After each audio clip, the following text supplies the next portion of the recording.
Oke, teman-teman, selamat datang di minggu keempat pemrograman PLSQL. Mohon maaf sebelumnya, pada kesempatan kemarin saya belum bisa membuat suatu video conference. Dan kali ini kita mau ngebahas mengenai data type and variable schema atau tipe data dan variabel pada skema database relasional.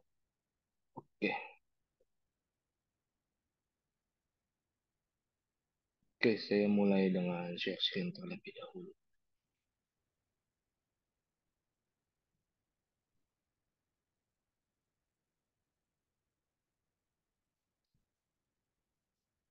Sesi keempat, Jakarta 9 November 2023, kita mau ngebahas mengenai data type dan variabel skema. Oke, jadi sebelum masuk ke data type, kita mau mengenal dulu apa sih eh, database relasional secara umum. Jadi, database relasional secara umum adalah kemampuan untuk mendefinisikan skema atau struktur tabel yang secara tepat menentukan format data yang akan dikandungnya.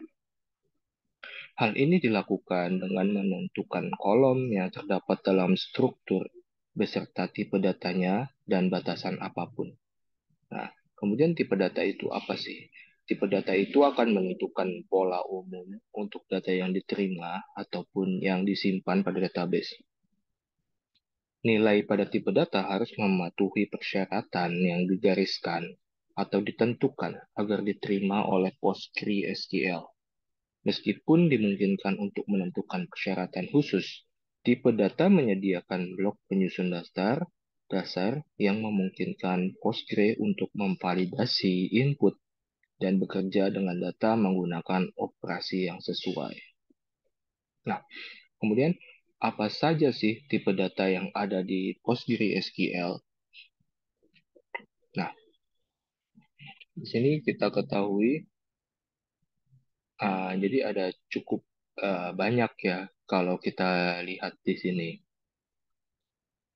Ada big integer, ada big serial, ada byte, ada bit varying, ada boolean, box byte, karakter varying, shader, circle depth, double precision, inner integer interval, dan lain-lain.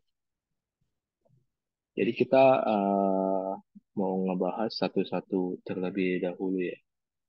Kita mulai dari big integer.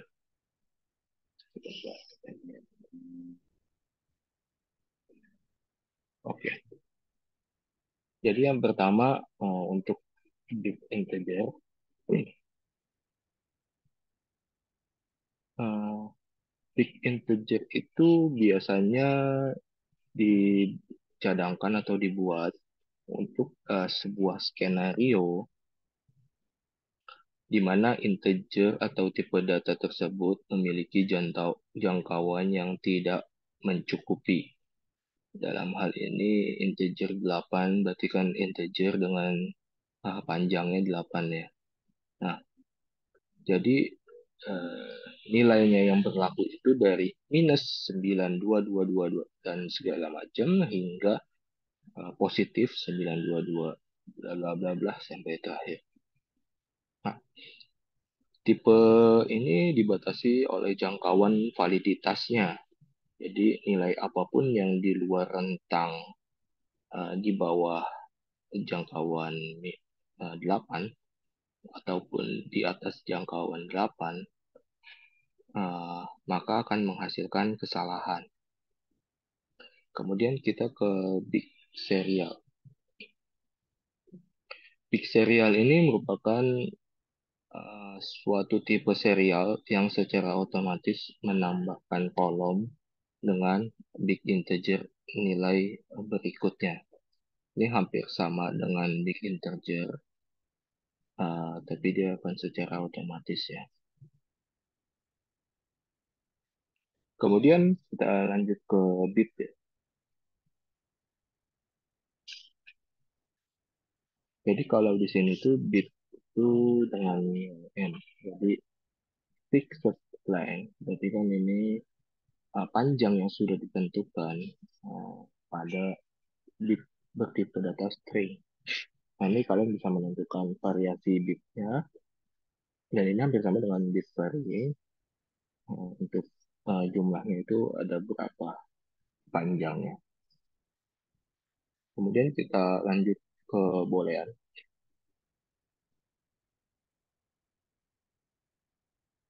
Nah, di boolean ini merupakan logical antara true dan false. Namun, sesuai dengan standar SQL, tipe data boolean di PostgreSQL, sebenarnya itu dapat mengekspresikan tiga keadaan. Yang pertama itu adalah keadaan true, yang kedua adalah false, dan ketiga itu unknown. Tipe data true itu diwakili oleh kata kunci SQL true sebagai nilai masukan string yang bernilai benar. Kemudian ya, kemudian aktif, dan angka satu. Fungsi keluaran ini mewakili nilai yang sebenarnya dengan string T. Kemudian untuk tiga keadaan kedua yaitu false, itu diwakili oleh kata kunci SQL berupa false. Sebagai nilai masukan, string ini bernilai salah, yaitu salah, tidak, kemudian tidak aktif, dan angka 0. Fungsi keluaran ini mewakili nilai salah dengan string F. Kemudian yang keadaan terakhir itu adalah unknown atau keadaan ketiga. Diwakili oleh kata kunci SQL null dalam konteks SQL. Itu null itu berarti bernilai menunjukkan bahwa tidak diketahui nilainya. Eh, jadi kehati-hatian harus diberikan saat bekerja dengan boolean null. Meskipun PostgreSQL itu dapat menafsirkan dengan benar true atau false. Nah, PostgreSQL itu nggak bisa membuat asumsi untuk null karena kegunaannya itu yang banyak. Kita perlu secara eksplisit memberikan nilai unknown null ke tipe data boolean untuk menghindari ambiguitas. Kira-kira seperti itu.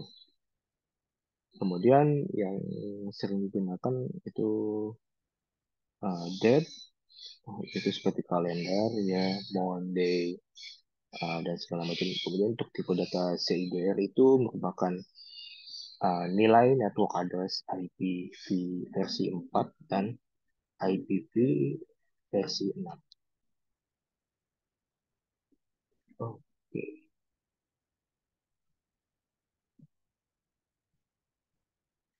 kita lanjut. Ini ada lagi tipe data JSON. JSON B yaitu tipe data yang berbentuk tekstual ataupun binary JSON data. Itu biasanya ada di uh, suatu API ataupun microservices ya. Jadi JSON ini mempertahankan pasti insidensial, pengurutan kunci dan kunci duplikat. JSON itu disimpan apa adanya. Kemudian kita ingin indeksi JSON ini, maka kita bisa memanggilnya dengan tipe data JSON. Kira-kira itu yang digunakan di dalam PostgreSQL. Sisanya itu kurang digunakan ya di tipe SQL. Nah, untuk yang terakhir itu ada di numerik, itu tipe data yang bernilai uh, nah, angka dengan yang dipilih misalkan desimal. Nah, itu. Ini juga ada timestamp, text, dan time. Ini hampir mirip dengan tipe data di date, tapi ini lebih spesifik ya. Kalau timestamp itu including time zone-nya, misalkan Jakarta plus 7 itu ada GMT-nya dan segala macam. Kemudian time-nya itu hanya time of day. Ya, kita masuk ke numbers and numeric value. Di sini seperti kita tahu tuh tadi integer, small integer, big integer itu memiliki panjangnya. Jadi kalau misalkan kita tentukan integernya itu 4 bytes, maka eh, ap- eh, jarak jarak jangkauannya itu dari -2 sampai dengan +2. Kemudian kalau small integer 2 bytes itu jaraknya itu dari -3 sampai dengan 3. Dan untuk big integer 8 bytes itu dari -9 sampai dengan +9. Itu kalau number and numeric value tipe datanya. Kemudian untuk karakter dan teks itu bisa kita tentukan. Jadi misalkan yang tadi ada karakternya dalam kurung 4, maka itu input karakternya 4. Misalkan lagi ini kita mau input nilai 3, maka akan tersimpan itu 3, tapi dengan karakternya itu berjumlah 10. Jadi, agak kurang dijelaskan juga kenapa disimpannya dengan nilai 10. Nah, ini tipe data yang bisa kalian panggil di database-nya. Ada boolean, date, time, kemudian timestamp. Lalu gimana sih yang kemarin sudah kita buat seperti name, integer, kemudian full name, karakter. Apa sih bedanya? Oke. Nah, kalau integer itu kan berarti khusus digunakan pada fitur tambahan yang disebut serial. Tipe data integer ini merupakan tipe data yang untuk menyimpan angka tanpa pecahan atau desimal. Nah, NIM kalian itu kan tidak ada angka yang pecahan desimal dan dimulai itu dari satu. Jadi sehingga ini bisa digunakan untuk menyimpan tipe data berupa nilainya itu name. Kemudian kenapa kita harus menggunakan karakter pada nama lengkap? Ya, jadi tipe data karakter ini merupakan panjang tetap ya. Ini eh, menerima panjang karakter yang akan disimpan dalam bentuk string. Jadi kalau misalkan kita nentuin karakternya panjangnya 10, tapi kita cuma masukin 4 huruf, maka itu akan ada spasi di antara karakter sehingga untuk menyimpan sampai dengan 10 nilai. Nah, kira-kira bisa dilihat seperti ini.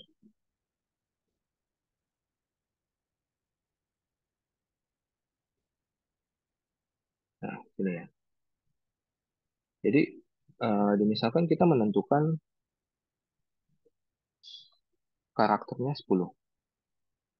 Terus kita eh, cuma masukin, misalkan ini dalam bahasa Inggris tree ya. Berarti kan karakter yang di input cuma 4 dong. Karena ini kita sudah nentuin 10, maka akan tersimpan di database tree, terus spasi, spasi, spasi, sampai dengan 10 karakter. Kira-kira itu teman-teman. Penyimpanan di um, PostgreSQL-nya. Ya. Kemudian kita lanjut nih. Ada tambahan tipe data, 4 tipe data yang saya ketahui, yaitu ada nominal, ordinal, discrete, dan continuous. Mungkin ini beberapa ini tidak dijelaskan di database-database dan kita perlu pelajari tambahan ini sendiri. Oke, kita mulai. Jadi secara struktur, tipe data itu terbagi menjadi dua, kualitatif dan kuantitatif. Di tipe data bagian kualitatif itu ada namanya nominal data dan ordinal data. Kemudian untuk bagian kuantitatif itu ada discrete dan continue atau berkelanjutan. Lalu uh, apa sih bedanya ya? Data kualitatif ini juga disebut sebagai kategorial. Nah, kira-kira seperti itu. Jadi, data kualitatif atau kategorikal itu merupakan data yang tidak dapat diukur atau dihitung dalam bentuk angka. Jenis data ini diurutkan berdasarkan kategori, bukan berdasarkan nomor. Itu sebabnya data kategorikal itu terdiri dari audio, gambar, simbol, ataupun teks. Misalkan lagi, tipe data ini juga bisa jenis kelamin seseorang, seperti laki-laki, perempuan, ataupun lainnya yang merupakan data kualitatif. Sedangkan data kualitatif ini menceritakan tentang persepsi masyarakat. Data ini dapat membantu kita memahami selera pelanggan, kemudian merancang ide, strategi, dan merancang sesuai dengan keinginan. Contoh data kualitatif lainnya itu bisa bicara bahasa, bukan Indonesia, bahasa Inggris, dan segala macam. Kemudian ada destinasi liburan, misalkan di Bali, Jakarta, kemudian ada terus pendapat tentang sesuatu, yaitu setuju, tidak setuju, ataupun netral. Dan ada data kualitatif warna, warna coklat, biru, merah, dan selanjutnya. Nah, kira-kira seperti itu. Jadi, data kualitatif itu dibagi lagi menjadi data nominal. Itu akan dibahas selanjutnya. Kemudian, data kuantitatif nih. Data kuantitatif itu dapat dinyatakan dalam nilai numerik sehingga dapat dihitung dan termasuk dianalisis data statistik. Nah, data ini juga dikenal sebagai data numerik karena menjawab pertanyaan seperti berapa banyak, seberapa sering. Misalnya, harga telepon, RAM komputer, tinggi atau berat badan seseorang itu termasuk dalam data kuantitatif. Data kuantitatif itu juga dapat digunakan untuk memanipulasi statistik. Data ini dapat direpresentasikan dalam berbagai macam grafik dan diagram seperti grafik batang, histogram, plot sebar, plot kotak, diagram lingkaran, grafik garis. Contoh data kualitatif. Tinggi, yang pertama itu ada tinggi atau berat seseorang ataupun benda, kemudian yang kedua adalah suhu kamar, kemudian skor dan nilai, contohnya 59, 80, 60, seterusnya. Dan yang terakhir adalah waktu. Nah, berarti data kuantitatif itu menjawab pertanyaan berapa banyak dan seberapa sering. Kira-kira seperti itu, teman-teman. Kemudian kita lanjut. Nah, di data kualitatif itu terbagi lagi menjadi dua data, yaitu data nominal dan data ordinal. Apa sih data nominal dan data ordinal itu? Nah, data nominal itu digunakan untuk memberi label pada variabel tanpa urutan atau nilai kuantitatif apapun. Misalkan, warna rambut dianggap sebagai data nominal karena suatu warna itu tidak dapat dibandingkan dengan warna lainnya. Warna merah itu pasti merah, bukan hijau ataupun biru. Itu kita kira-kira teman-teman. Kemudian nama nominal itu berasal dari nama Latin nomen, yang berarti nama. Dengan bantuan ini, kita tidak dapat melakukan tugas numerik apapun atau tidak dapat memberikan perintah apapun untuk mengurutkan data. Karena data ini memiliki urutan yang berarti. Nilai-nilai itu didistribusikan ke dalam kategori yang berbeda. Nah, nominal misalkan kayak gini ya. Ada warna rambut itu ada pirang, merah, coklat, hitam, dan lain-lain. Itu tidak bisa dimasukkan ke jenis kategori warna rambut yang berbeda. Misalkan pirang itu ya pasti pirang, campuran antara warna merah dan segala macam. Tapi untuk warna merah itu ya warna merah, tidak bisa dimasukkan ke warna coklat. Kemudian status perkawinan itu ada lajang, janda, duda, dan menikah. Tidak bisa lajang itu dimasukkan ke duda karena itu berbeda. Duda itu orangnya sudah menikah. Janda juga sudah orang yang menikah. Dan lajang itu juga tidak bisa dimasukkan ke dalam status menikah. Karena lajang itu berarti kan belum memiliki pasangan yang secara mengikat berlandaskan hukum ataupun agama.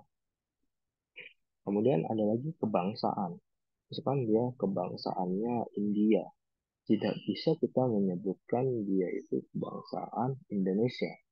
Kecuali jika kita ingin mengkategorikan lagi, oh India ini termasuk Asia. Berarti kita bisa menyebut yaitu dia itu Asia. Tapi tidak bisa menyebut kebangsaan negaranya. Ya, seperti itu. Kemudian jenis kelamin. Pria, wanita, dan lain-lain. Mungkin kalau di Indonesia itu hanya dua ya, pria ataupun wanita, atau bisa disebut lagi laki-laki atau perempuan. Tidak bisa kita menyebutkan waria, karena di dalam aturan kita tuh tidak ada waria jenis kelaminnya. Kira-kira seperti itu.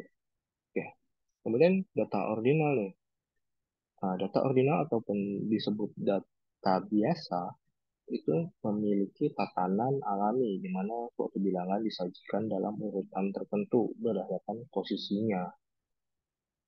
Nah, data ini biasanya diobservasi seperti kepuasan pelanggan, kebahagiaan, eh, dan lain-lain. Tetapi tidak dapat melakukan tugas aritmatika pada data tersebut. Jadi data ordinal ini merupakan data kualitatif yang nilainya mempunyai kedudukan relatif tertentu. Data ini dianggap di antara sebagai data di antara uh, dari data kualitatif dan kuantitatif. Data ordinal itu hanya menunjukkan urutan dan tidak dapat digunakan untuk analisis statistik. Kira-kira seperti itu. Contohnya, ketika perusahaan meminta umpan balik pengalaman atau kepuasan, nah itu pasti skalanya 1 hingga 10 ataupun skalanya 1 sampai 5, di mana angka 1 itu tidak setuju atau tidak puas, dan angka tertingginya itu adalah menunjukkan kalau dia puas ataupun setuju. Kemudian ada nilai huruf dalam ujian yaitu ABCD, yaitu berarti mengkategorisasikan nilai A itu berarti tertinggi dari 85 atau 86 sampai dengan 100 dan seterusnya. Kemudian ada pemeringkatan orang dalam suatu kompetisi, yaitu ada juara satu, juara kedua, dan juara ketiga. Kemudian ada status ekonomi dan tingkat pendidikan. Lalu perbedaan data nominal dan data ordinal itu apa sih? Nah, kalau kita melihat di sini ya, sudah saya share.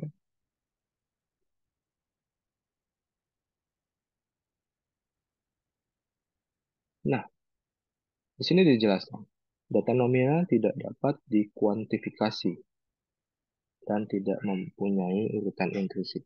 Sedangkan data ordinal memberikan semacam urutan yang berurutan berdasarkan posisinya pada skala.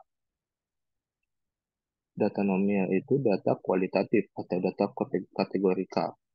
Sedangkan data ordinal dikatakan di antara data kualitatif dan data kuantitatif.